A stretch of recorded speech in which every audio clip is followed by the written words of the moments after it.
سردار اختر مینگل کی سربراہی میں اجلاس، سی ٹی ٹی سے آپریشنز اور ان میں مارے گئے افراد کی تفصیلات طلب۔ خران میں نامعلوم افراد نے گھر کے اندر گھس کر فائرنگ کر کے 4 افراد کو قتل کر دیا۔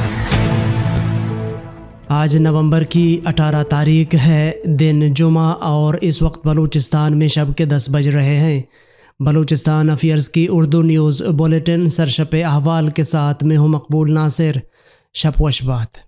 بلوچ طلباء کی شکایات کا جائزہ لینے کے لیے اسلام آباد ہائی کورٹ کے فیصلے کی روشنی میں بنائے گئے کمیشن کے کنوینر سردار اختر جان مینگل کی سربراہی میں کمیشن نے سی ایم سیکریٹریٹ بلوچستان کا دورہ کیا اور بلوچ طلباء کے خدشات اور شکایت کے ازالے کے لیے اجلاس کا انعقاد کیا گیا۔ اجلاس میں additional chief secretary home department Balochistan, I G P Balochistan, D I G, C T D اور ڈویژنل کمشنرز نے شرکت کی۔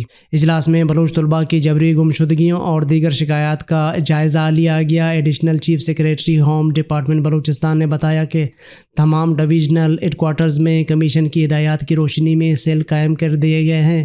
کمشنر کوئٹہ نے کہا کہ انہیں ہیلپ ڈیسک کے ذریعے 4 درخواستیں موصول ہوئی ہیں جن کو ہوم ڈپارٹمنٹ بھیجیں گے۔ کمشنر رکشان ڈویژن اور ڈویژنل کمشنرز نے بتایا کہ ہیلپ ڈیسک قائم کر دیے گئے ہیں، کوئی درخواست موصول ہوگی تو اس پر کارروائی کی جائے گی۔ Additional chief secretary home department Balochistan نے کہا ہے کہ ہوم ڈپارٹمنٹ سیل میں 700 درخواستیں موصول ہوئیں۔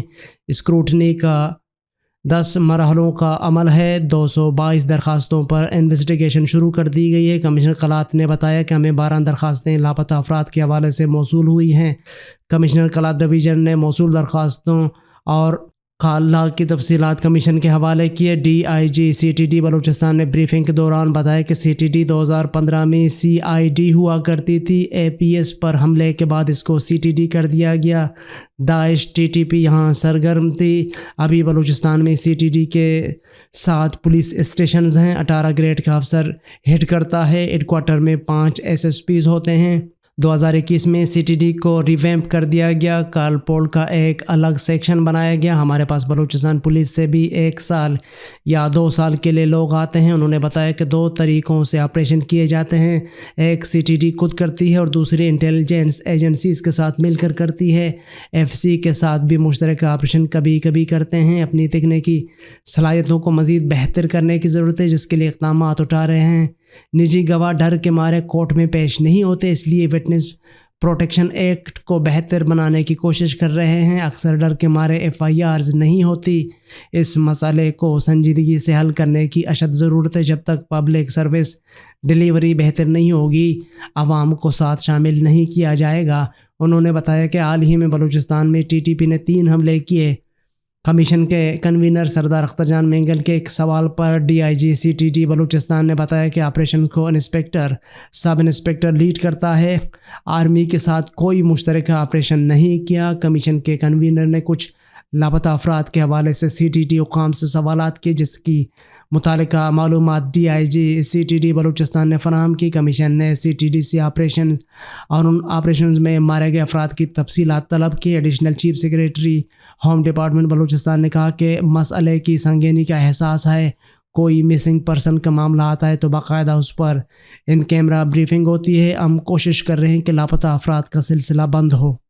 لاپتہ افراد کے معاملے پر لواحقین کا کمیشن کے اراکین سے ملاقات۔ بلوچوں کی جبری گمشدگیاں، سی ٹی ڈی کا جعلی مقابلے میں جبری گمشدہ افراد کو مارنا، طلباء کی پروفائلنگ، ہراسمنٹ سمیت دیگر مسائل کے حوالے سے لاپتہ لواحقین پر مشتمل ایک وفد نے بی این پی کے سربراہ، لاپتہ افراد پر بنائے گئے کمیشن کے کنوینر سردار اختر جان مینگل اور کمیشن کے دیگر اراکین سے تفصیلی ملاقات کی۔ وفد میں لاپتہ راشد حسین کی والدہ سمیت سعیدہ بلوچ، لاپتہ حمید ظاہری کی بیٹی سمی دین بلوچ، لاپتہ سعید احمد کی والدہ پروفیسر ڈاکٹر منظور بلوچ، ایڈوکیٹ عمران بلوچ، غفار بلوچ، غنی بلوچ، حافظ حامد ایڈوکیٹ شامل تھے۔ کمیشن کی جانب سے کنوینر سردار اختر جان مینگل، سینیٹر کامران مرتضیٰ اور دیگر اراکین موجود تھے۔ انہوں نے بات کرتے ہوئے کہا کہ 2 مہینے پہلے 50 سے زائد لواحقین پر مشتمل ہم نے اپنے پیاروں کی بازیابی کے لیے 50 دن کا طویل دھرنا دیا۔ بلاخر وفاقی حکومت کی جانب وفاقی وزیر قانون کی سربراہی ایک کمیٹی بنا کر تمام کمیٹی ممبران بشمول وفاقی وزیر داخلہ کے ہمارے دھرنے پر تشریف لائے اور ہمارے تمام مطالبات کو جائز قرار دے کر 3 مہینے کے اندر ان کو حل کرنے کی یقین دہانی کروائی گئی، تاکہ وفاقی وزیر داخلہ رانا ثناء اللہ کی جانب سے برملا کہا گیا کہ آج کے بعد کوئی فیک انکاؤنٹر نہیں ہوگا، لیکن بدقسمتی سے اس وقت سے 3 سے زائد فیک انکاؤنٹر ہو چکے ہیں، اور اسی طرح ہمارے پیاروں کو بازیاب کرنے کی بجائے اور لوگوں کو جبری طور پر گمشدگی کا شکار بنایا جا رہا ہے۔ جبری گمشدگی کا سلسلہ آج تک جاری ہے۔ اسی طرح طلباء کو بھی مسلسل جبری گمشدہ پروفائلنگ اور ہراساں کیا جا رہا ہے۔ مزید کہا گیا کہ بلوچستان ہائی کورٹ کی جانب سے سی ٹی ڈی کے حوالے ججمنٹ بھی پڑا ہوا ہے، لیکن اس کے باوجود سی ٹی ڈی کو جواب دے کرنے کے ان کو انصاف کے کٹہرے میں لانے کی بجائے کھلی چھوٹ دی گئی ہے۔ جب سے یہ سی ٹی ڈی نامی ادارہ غیر قانونی طور پر لاپتہ افراد کو جعلی مقابلوں میں قتل کر رہا ہے، ہمیں بھی خدشہ ہے کہ ہمارے پیاروں کو بھی اسی طرح مارا نہ جائے۔ لواحقین نے مزید کہا کہ کل لاپتہ افراد کے حوالے سے جو میٹنگ ہوا تھا، وہاں پر بہت سے لواحقین کو سنا نہیں گیا تھا اور بہت سے لواحقین کو موقع بھی نہیں دیا گیا تھا تاکہ وہ اپنی بات کر سکیں۔ اسی لیے ہم آج یہاں پر آپ سب کے سامنے اپنی بات رکھ رہے ہیں۔ سردار اختر جان مینگل، کامرہ مرتضیٰ و دیگر اراکین کی جانب سے لاپتہ افراد کے لواحقین کو یقین دہانی کروائی گئی کہ ہم سے جتنا ہو سکے ہم آپ لوگوں کی باتیں سنیں گے اور ان پر عمل درآمد کروانے کی کوشش کریں گے۔ سردار اختر جان مینگل نے کہا کہ یہ کمیشن بنایا گیا ہے اسی لیے کہ ہم خصوصاً طلباء کو اور بشمول تمام لاپتہ افراد کے لواحقین کو سنیں اور ان کے مسائل کو حل کروانے کی کوشش کریں۔ خاران ڈیری فارم کے قریب رات گئے نامعلوم افراد نے گھر کے اندر گھس کر فائرنگ کر کے 4 افراد کو قتل کر دیا۔ ذرائع کے مطابق نامعلوم افراد نے رات گئے خاران شہر کے قریب واقع شیخ سلیم محمد تگاپی کے گھر کے اندر گھس کر اندھادھند فائرنگ کے زد میں آ کر 4 افراد ہلاک جبکہ ایک شخص زخمی ہو گیا۔ 4 لاشوں اور ایک زخمی کو سول اسپتال خاران منتقل کر دیا گیا۔ 2 لاشوں کی شناخت شیخ سلیم محمد ولد عبدالسلام تغاپی، سیف اسلام ولد امیر بخش، جبکہ زخمی شخص کی شناخت دلشاد ولد عبدالغفور گرگناڑی کے نام سے ہوئی۔ باقی 2 افراد کے لاشوں کی شناخت حال نہ ہو سکی۔ پولیس ذرائع کے مطابق ضروری کارروائی کے بعد لاشوں کو ورثاء کے حوالے کیا جائے گا۔ واقعے کا اطلاع ملتے ہی پولیس اور دیگر قانون نافذ کرنے والے ادارے سول اسپتال پہنچ گئے۔ پولیس کی جانب سے مزید تفتیش کی جا رہی ہے۔ بلوچستان تعلیمی پستی کا شکار ہے، 10,000 اساتذہ کی اسامیاں خالی پڑی ہیں۔ ثنا بلوچ بلوچستان اسمبلی کے اجلاس میں بی این پی کے رکن اسمبلی ثنا بلوچ نے قرارداد پیش کرتے ہوئے کہا ہے کہ بلوچستان تعلیم کے شعبے میں بدترین بحران کا شکار ہے، بالخصوص سائنس کے شعبہ جات میں عدم توجہی کے باعث پرائمری تا ہائر ایجوکیشن تک نہ تو سلیبس میں کوئی قابل ذکر اور جدت پسند پیشرفت ہوئی ہے اور نہ ہی اعصاب و سائنس کی بدترین تعلیمی صورتحال کو بحران سمجھا جاتا ہے۔ لہٰذا یہ ایوان حکومت سے سفارش کرتا ہے کہ بلوچستان کے تمام اسکولوں کو سلیبس کو جنگی بنیادوں پر جدید تقاضوں سے ہم آہنگ کرنے کے لیے فوری طور پر عملی اقدامات اٹھائے تاکہ بلوچستان میں معیاری اور عالمی معیار کے مطابق تعلیم کو ممکن بنایا جا سکے۔ انہوں نے کہا کہ ماہرین اور تعلیمی نصاب کے اداروں کے افراد کے ساتھ بیٹھ کر اس حوالے سے سیر حاصل بحث کی ہے۔ بلوچستان میں طلباء تخلیق، جدت، قابلیت، صلاحیت کی جانب سے جانے سے قاصر ہیں، جس کی بڑی وجہ ہمارے یہاں پڑھایا جانے والا نصاب ہے۔ انہوں نے کہا کہ بلوچستان تعلیمی پستی کا شکار ہے، بچوں کے لرننگ پروسیس پر کبھی توجہ ہی نہیں دی گئی، صرف رٹا لگانے پر زور دیا جاتا ہے۔ انہوں نے کہا کہ بلوچستان کی نصاب کی کتابوں کا جائزہ لینے والی کمیٹی میں بلوچستان کا کوئی نمائندہ شامل نہیں تھا۔ بلوچستان کو اپنا نصاب خود بنانا ہوگا۔ انہوں نے کہا کہ 10,000 اساتذہ کی اسامیاں خالی ہیں۔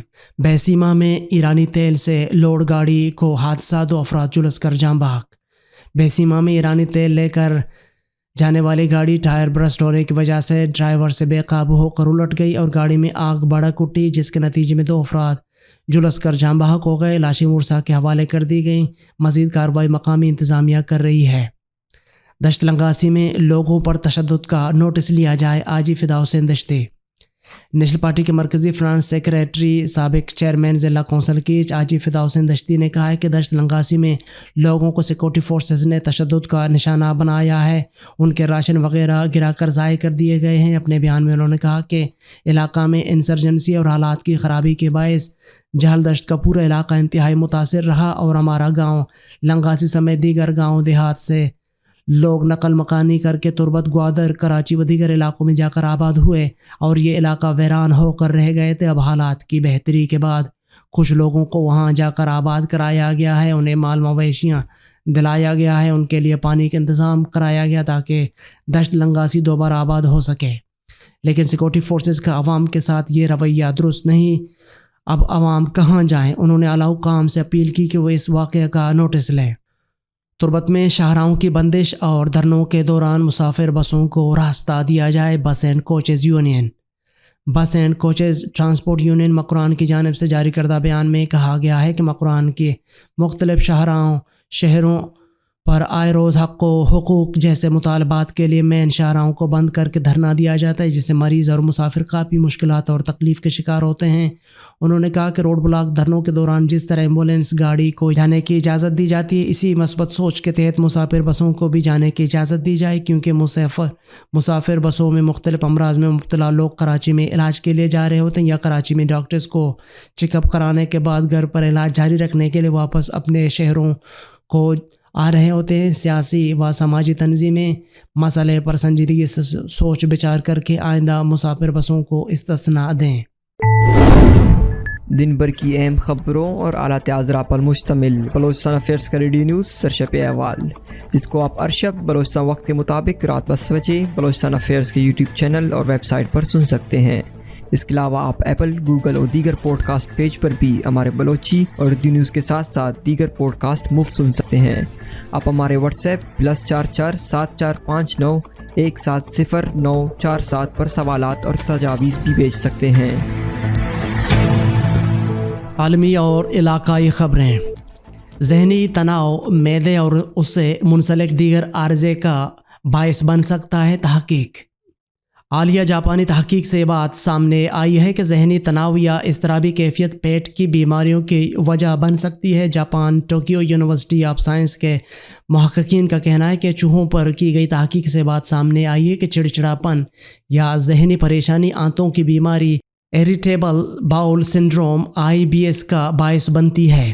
یہ ایک ایسی حالت ہے جس میں مریض کو معدے اور اس سے منسلک کئی دیگر مسائل کا سامنا کرنا پڑ سکتا ہے، جس میں پیٹ میں درد، مروڑ، اپھارا، اسہال اور قبض شامل ہو سکتے ہیں۔ ٹوکیو یونیورسٹی آف سائنس کے محققین نے بتایا کہ نفسیاتی تناؤ کا شکار چوہوں میں چڑچڑاپن، آنتوں کے سنڈروم (IBS) جیسی علامات پیدا ہوتی ہیں، ایک ایسی حالت جس میں معدے کے متعلقہ مسائل کا ایک جرمٹ شامل ہوتا ہے، جس میں پیٹ میں درد، اپھارا، ڈائریا یا اسہال اور قبض جیسی بیماریاں شامل ہو سکتی ہیں۔ ماہر نفسیات ڈاکٹر فیصل طاہی کے مطابق اس سے قبل یہ خیال کیا جاتا تھا کہ طویل عرصے تک نفسیاتی یا ذہنی تناؤ آنتوں کی بیماری (IBS) کا باعث بنتا ہے، لیکن اس حوالے سے باضابطہ تحقیق نہیں کی گئی تھی۔ امریکہ میں اسپیکر نینسی پیلوسی نے جنوری میں مستعفی ہونے کا اعلان کر دیا۔ امریکی ایوان نمائندگان کی پہلی خاتون اسپیکر نینسی پیلوسی نے ڈیموکریٹ پارٹی سربراہ کے عہدے سے دستبردار ہونے کا اعلان کر دیا ہے۔ نینسی پیلوسی نے اعلان کیا کہ وہ جنوری میں ایوان میں ریپبلکنز کے کنٹرول سنبھالنے پر عہدہ چھوڑ دیں گے۔ اب وقت آ گیا ہے کہ نئی نسل ڈیموکریٹ کی قیادت کرے۔ غیر ملکی میڈیا کے مطابق 20 سال سے پارٹی کی قیادت کرنے والی نینسی پیلوسی نے کہا کہ وہ ایوان سے ریٹائر نہیں ہوں گی اور سان فرانسسکو کی نمائندگی کرتی رہیں گی۔ امریکی میڈیا کے مطابق ڈیموکریٹس کی جانب سے ممکنہ طور پر اسپیکر نینسی پیلوسی کی جگہ نیو یارک کے نمائندے حکیم جیف ریس کا انتخاب کیا جائے گا۔ امریکی میڈیا کا کہنا ہے کہ کانگریس کی جانب سے پارٹی قیادت کے لیے پہلے سیاہ فام شخص حکیم جیف ریس کا انتخاب ایک ممکنہ تاریخی اقدام ہوگا۔ دوسری جانب ریپبلکنز نے اپنی پارٹی سے اسپیکر لگانے کے لیے تیاری شروع کر دی ہے۔ ایسا ہونے کی صورت میں صدر جو بائیڈن کو قانون سازی میں سخت مشکلات کا سامنا ہوگا۔ میانمار میں عام معافی کے تحت سابق برطانوی سفیر اور امریکی سائنسدان بھی رہا اپنے وطن واپس پہنچ گئے۔ گزشتہ روز میانمار میں عام معافی کے تحت ہزاروں قیدیوں کے ساتھ رہا کیے جانے والے 4 غیر ملکیوں میں اقتصادی امور کے آسٹریلوی ماہر شان ٹرنل، سابق برطانوی سفیر وکی ہومن، امریکی ماہر نباتات کیاوتے اور جاپانی صحافی تھورو کوہوٹا بھی شامل ہیں۔ میانمار کی سابق حکمران آنگ سان سوچی کے مشیر اور 58 سالہ آسٹریلوی ماہر معیشت شان ٹرنل رہائی کے بعد آج ہی میلبورن پہنچے ہیں، جنہیں میانمار میں جرنیلوں کے اقتدار کے بعد آنگ سان سوچی کے ساتھ سرکاری خفیہ ایکٹ کی خلاف ورزی کا مجرم قرار دیتے ہوئے 3 سال کی سزا سنائی گئی تھی۔ دوسرے رہا کیے گئے جاپانی صحافی توورو کوبوٹا بھی آج صبح ٹوکیو پہنچے۔ کوبوٹا کو جولائی 2022 میں حکومت مخالف مظاہرے کی عکس بندی کرنے پر گرفتار کیا گیا تھا اور انہیں 10 برس قید کی سزا سنائی گئی تھی۔ تیسری رہا کی گئی غیر ملکی سابق برطانوی سفیر وکی بومن کنیکٹنگ فلائٹ سے بینکاک پہنچے، تاہم انہوں نے اپنی رہائی پر کوئی بھی تبصرہ کرنے سے گریز کیا۔ وکی بومن کو اپنے شوہر کے ہمراہ امیگریشن کے جرم میں قید کیا گیا تھا۔ رہا کیے گئے چوتھے غیر ملکی اور امریکی ماہر نباتیات کیا ہوتے نے تھائی لینڈ پہنچ کر خوشی کا اظہار کیا۔ واضح ہے کہ میانمار میں گزشتہ روز 4 غیر ملکیوں سمیت 6000 قیدیوں کو رہا کر دیا گیا تھا۔ میانمار میں فوج نے اقتدار پر قبضہ کر کے 1 سال کی ایمرجنسی نافذ کرنے کا اعلان کرتے ہوئے آنگ سان سوچی سمیت دیگر رہنماؤں اور ہزاروں افراد کو گرفتار کر لیا تھا۔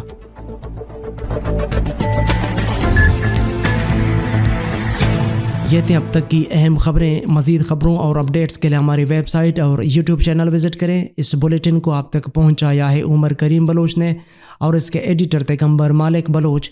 مجھے بلوچستان افیئرز کی ٹیم کے ساتھ اجازت دیجیے۔ شب و شبات۔